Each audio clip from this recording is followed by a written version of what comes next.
7、戦略会社。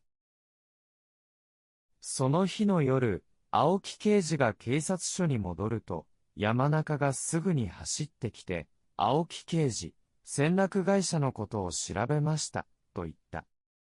彼は、青木刑事に戦略会社のことを、早く話したかった。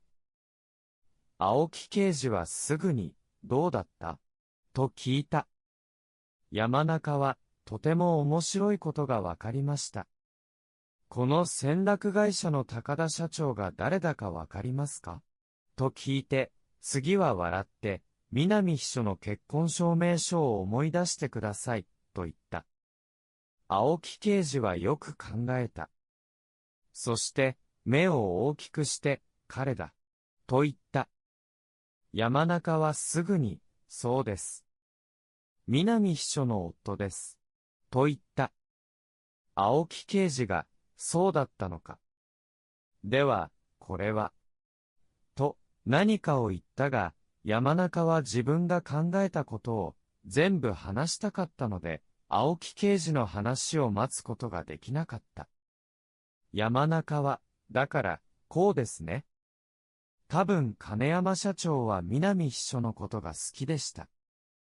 でも、彼女が結婚していることを知りませんでした。南秘書と彼女の夫の高田社長が一緒に、金山社長から2億円を騙して取った後、金山社長がそれを知ったので、南秘書は彼を殺さないといけなくなったんです。青木刑事は、多分そうだ。もう少し、考える必要がある、と言った。彼は、山中の言ったことが多分正しいと思った。しかし、金山社長の家で見つけたものから、他のことも考えていた。金山社長の家には、プレゼントがあった。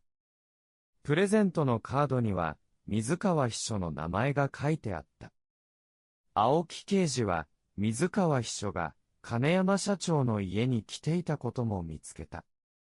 では、水川秘書と金山社長は、どんな関係だったのだろうか。他にも、青木刑事は、金山社長の病院からの手紙も見つけた。彼は病気だったのだ。病院からの手紙には、彼は3ヶ月後に死ぬだろうと書いてあった。南秘書は、金山社長が3ヶ月後に死ぬことを知っていたのだろうか。水川秘書は誰が彼を殺した